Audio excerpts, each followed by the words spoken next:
ثانیہ 9 مئی کے مفروض ملزمان شیرشاہ اور شہریز خان گرفتار، شواہد نے جھوٹے بیانیے کا پول کھول دیا۔ ناظرین، ثانیہ 9 مئی کے حوالے سے ایک بڑی پیش رفت سامنے آئی ہے۔ ریاست مخالف شرانگیزی میں ملوث دو اہم اور مفروض ملزمان شیرشاہ خان اور شہریز خان کو شواہد کی بنیاد پر قانون کی گرفت میں لے لیا گیا ہے۔ ذرائع کے مطابق جناح ہاؤس پر حملے کے مرکزی کرداروں میں سے ایک شیرشاہ خان کو 22 اگست 2025 کو پاکستان واپسی پر گرفتار کیا گیا۔ پولیس ذرائع کا کہنا ہے کہ شیرشاہ 9 مئی 2023 کے حملے کے وقت سزا یافتہ مجرم حسان نیازی کے ساتھ موجود تھا۔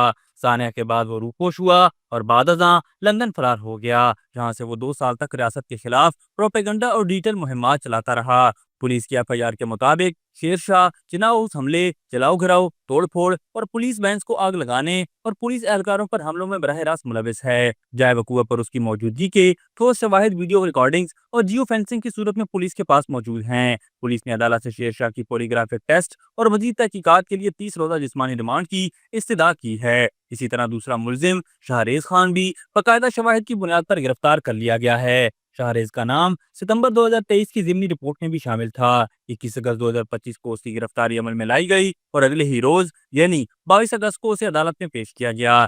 FIR کے مطابق شہریز جناح ہاؤس حملے کی منصوبہ بندی میں شریک تھا اور جائے وقوع پر توڑ پھوڑ، پولیس اہلکاروں پر حملے اور گاڑیوں کو نظر آتش کرنے میں ملوث رہا۔ پولیس نے عدالت سے شہریز کے بھی 30 روزہ جسمانی ریمانڈ کی درخواست کی ہے۔ ذرائع کے مطابق دونوں بھائی عرصے سے قیادت کی آڑ میں روپوش تھے اور بیرون ملک سے پاکستان کے خلاف ڈیجیٹل میڈیا سیل بھی چلا رہے تھے۔ ان کی گرفتاری کے بعد کچھ سیاسی جماعتوں کے سوشل میڈیا پلیٹ فارمز پر ریاستی اداروں کے خلاف منفی پروپیگنڈا جاری ہے، لیکن شواہد کی موجودگی میں یہ پروپیگنڈا زیادہ دیر نہیں چل سکے گا۔ ریاستی اداروں کا کہنا ہے کہ ثانیہ 9 مئی ایک غداری تھی اور اس میں ملوث تمام کرداروں کو انصاف کے کٹہرے میں لایا جائے گا۔ عدالتوں سے ریمانڈ آرڈرز کا حصول اس بات کا ثبوت ہے کہ یہ کارروائی مکمل قانونی عملداری کے تحت کی گئی ہے۔ شہریز اور شیرشاہ کی گرفتاری اس بات کا واضح پیغام ہے کہ جو بھی ریاست، عوام یا اداروں پر حملے کرے گا وہ احتساب سے نہیں بچ سکے گا۔